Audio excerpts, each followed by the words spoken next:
companies have spent the last 1 week celebrating Customer Service Week. But do they truly understand what customer service means?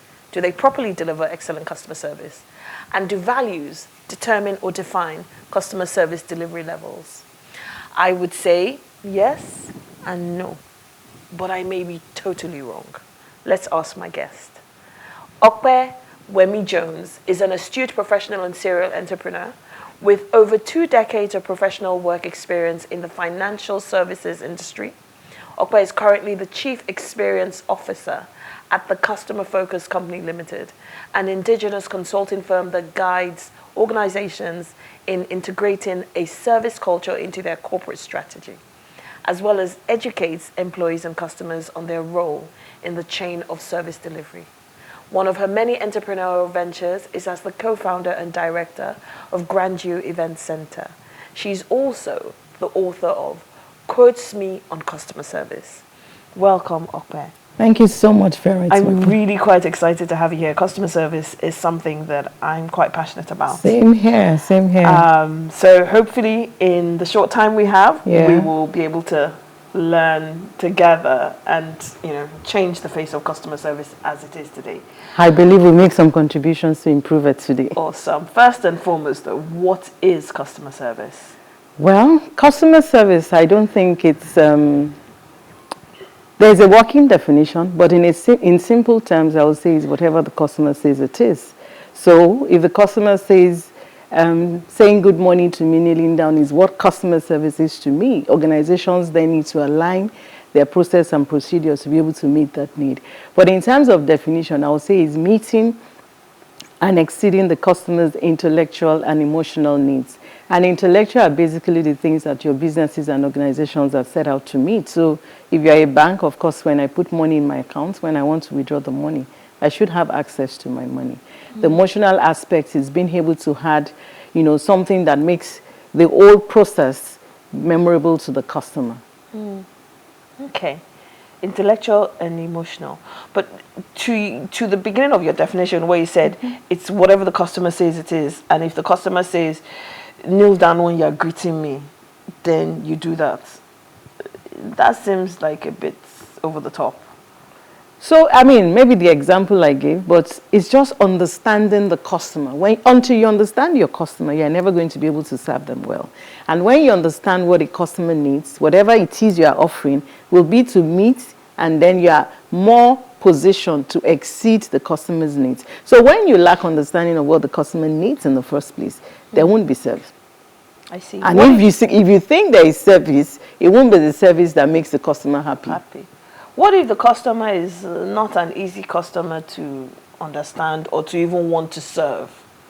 Well, there's some customers that are difficult, but I tend to say that rarely do you have customers who are people like you and I. Remember that title is very transient. So today you're a customer to a business, the next time you could be the service provider.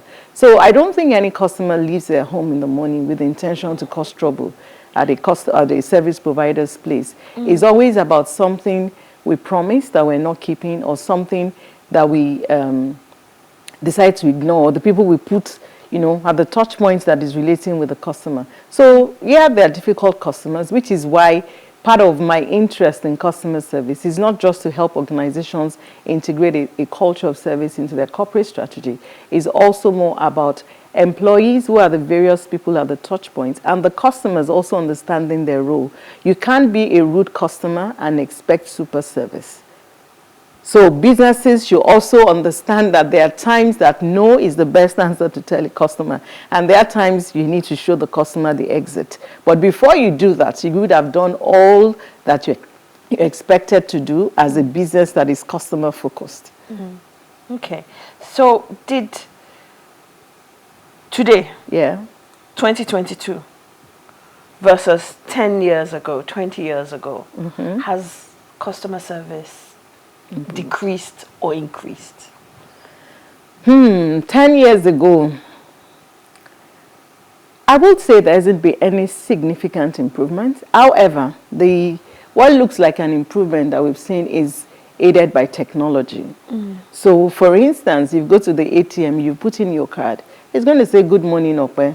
Welcome to and everything. But you could walk into a banking hall and stand in front of a teller that won't even recognize the fact that you are there. So technology has sort of helped to improve the speed, but technology is not a connector, it's an enabler. So you still need that human touch for you to be able to connect with customers and for them to have what is called a memorable experience. So take the ATM example again. So I have a good experience. The ATM says good morning to me, tells me my balance, says thank you after I get my cash withdrawn. And I have a little issue and I decide to enter into a banking hall. That whole experience could be messed up based on the person I meet at the teller point or the person on the customer service desk. So there's a role for technology. And I say technology, if you are rating technology, I think technology is not doing too badly. But the human aspect, which is the most important, is still where we have a lot of issues. I see. How do we fix that? It starts from the beginning. So a lot of businesses are running today and they don't have any plan for customer service. So customer service becomes like a renovation work. So the building is up and they say, oh, we should have included a room somewhere here, or we need an extra window somewhere there, and then they want to plug it in. Not that it won't look good at the end of the day, but it could be more painstaking. So I say the way I look at it is in the beginning, there must be a service plan. What if you say, oh, I'm a one-man band, and you're a serial entrepreneur? Yeah. A lot of people will be like, that's the furthest thing on my mind. I'm trying to figure out how to even get this business up and running. Okay. You can make it the farthest thing on your mind, and I can only promise you that it will be a struggle. I mean, customer service makes things easier. So I get one customer I treat so well, and the guy becomes my marketing officer, for whom I'm paying nothing. Versus when I start asking for sponsored ads, influencers, and all of that, I pay so much money. And when they are able to pull the crowd or pull the customers for me, what then happens is I'm not able to retain them because I just do not have what is required to be able to keep a customer and turn them to repeat businesses for me. So it's very, very important. Unfortunately, a lot of people play down on it. A lot of people assume, well, is it not just to get someone that is yellow, who can smile, and all of that? Customer service is much bigger. It's the way of life. It's something that you've got to integrate into, everything about your business, from who you recruit, the kind of processes you have, the kind of training you put in place. So it's a whole lot. And if you are the serial entrepreneur, when you're an entrepreneur, you're almost everything. If you also do not have what it takes, then the people joining your company aren't going to do anything better. So if you are the leader that gives instructions and you're not the role model, you don't model the kind of service you want to deliver in your organization, your staff aren't going to just start delivering great service. And even your investment in building does not translate to good customer service. Okay. I still ask that question again. How do we fix it? Because the one thing that's even more prevalent is the fact that social media has made things, in my opinion, 10 times worse. There's a lot of bad customer service delivery on social media. How do we fix this? Okay, so in fixing, I did mention the fact that a service plan for the serious businesses and organizations is very critical. But beyond the service plan, for customers, is the ability to speak up when there's bad service. So today, when you get to a service provider and they give you bad service, what we all tend to do is to say, well, I won't go back there. But unfortunately, that doesn't help anyone. It doesn't help the business owner, neither does it help the other customers that will come after you. So we need to start speaking up for bad customer service. For the fact that we've all kept quiet till now is why things have degenerated to the level they are. We can use our voice to amplify and lift up businesses that are doing well. It's interesting you find a lot of people thriving on bad customer service because what the last customer that got a bad experience for them did was just to walk away. The worst customers you would have are those that will complain with their feet. They walk away, they will never come back. But I think the people that will contribute to improving, the level of customer service in Nigeria and anywhere you find yourself actually are the people that will speak up when they get good service. Because when you tell me, oh, I had a very fantastic service with Feran, I want to check out what Feran is doing. At the same time, when you tell me, oh, I had a horrible service with an Angela somewhere, I'll just note it down, where not to go. It's that simple. And if people start to see that they're losing money, they're losing customers because of their bad customer service, there's the tendency that the serious ones will want to, step back and say, what are we doing wrong and how can we make it better? So I would say speak up for good service and also speak up when you're getting bad service. Okay, so good service. There's something that I had mentioned to you earlier was doing the rounds on Instagram this week. Some guy got good service from a beauty parlor or something, referred lots of other people to that organization. The organization acknowledged to him that they got an extremely high number of new customers solely based on his referral. He was not thanked in any other way but verbally. There was no incentive, there was no, nothing. And the question was, should he expect something or shouldn't he? Is he being entitled or is the organization delivering bad customer service? Okay, two sides to it. It's always nice to learn to be able to say thank you to your customers. And there are times that thank you goes beyond just words. You need to demonstrate that you truly, truly appreciate what the customer has done. In the example you cited, the customer was marketing for this business. And if the business had to put up an ad or had to use an influencer or had to put something on the pages of the newspaper, they obviously would have spent tons of money to get that done. So if somebody is leveraging his network and bringing you business, I just think it's just right to be able to say thank you. And the thank you in this case, I think, could be beyond just words. Demonstrate, give them another spa, off you at no cost or something. But what you then need to consider is, was this business set out to be customer focused in the first place?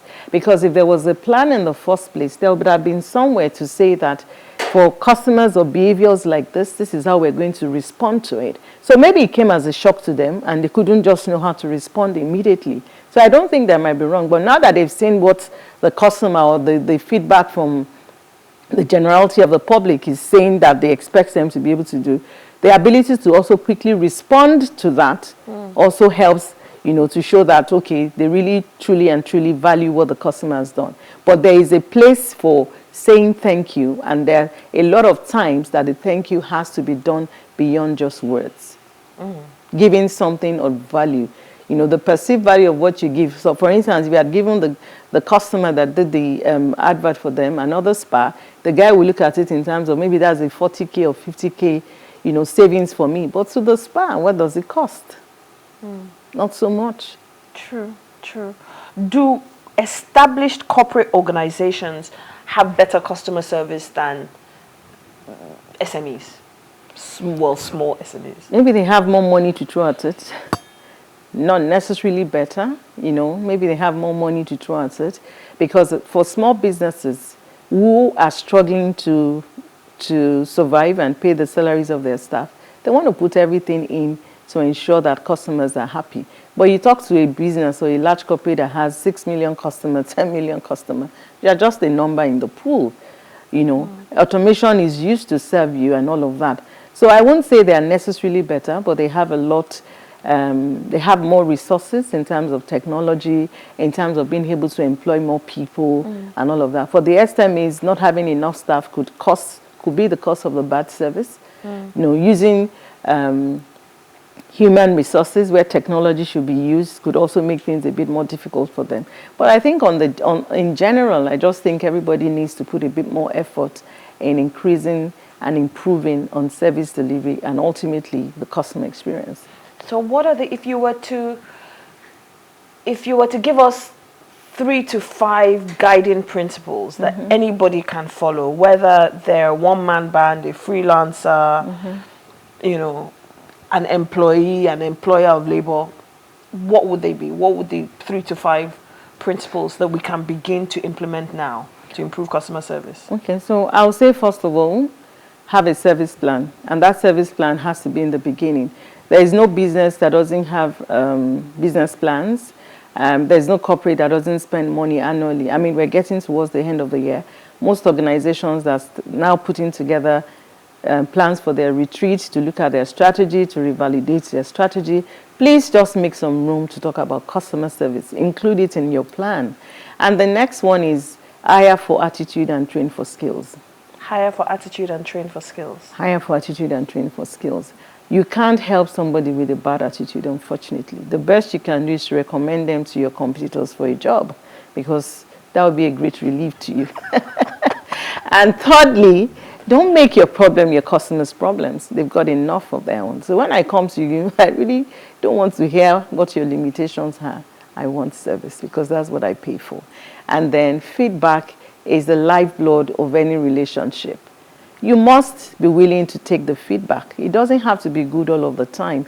And it's not all the time you think somebody is being critical of what you do. It's just for you to find out what is working and what is not working. And learn to listen. That's the fifth one now. Learn to listen more to your customers than spending time analyzing your competitors. There is nothing you want to know about your competitors you won't get from your customers. So treat that guy well. Those are really strong principles, those 5 principles. And I really, really hope that everybody who was listening was writing it down, because I can't wait to go back and watch it and share it with the whole world. Thank you. So that next year, when we're doing customer service week again, it'll be a different type of customer service week. I hope so. I hope so. I hope it moves from just being an annual event to becoming a way of life. But what is it even an event that is being done properly? Because some people say it's for the staff, some people say it's for the customers. Well, I think for the people that initiated it, it was to celebrate the people that give the service, but it's not out of place to extend it to your customers, because your first customers really are your employees. Your first customers are your employees. If I'm not a happy employee, then you can imagine what the people that come in from outside we get. So if I'm not representing the brand well as a customer, or if the organization is not treating me as its first customers, then those customers that pay for the goods and services of the organization aren't going to get anything close to good service. There is an inextricable link between the employee experience and the customer experience. Explain. So you don't make me feel good. It's just difficult. The employee. It's just difficult for me to be able to give good service. You can't give what you don't have. And on that note, I would close with that. Employee must be happy to be able to deliver excellent customer service. Absolutely. To customer. Absolutely. I think that is the most powerful thing, because a lot of organizations don't get that. They treat their employees so badly. Thank you so much, Ope. My pleasure, Feran. It's been short and sweet and impactful, and I'm really, really glad we did this. Thank you so much. I'm happy as well, and happy customer service, everyone out there. Yes, happy customer service. Remember, employee first, so you can deliver excellent customer service. I really hope we've learned something useful this morning. Stay tuned for a few more seconds whilst John, Helen, and myself round up the show very quickly. Thank you.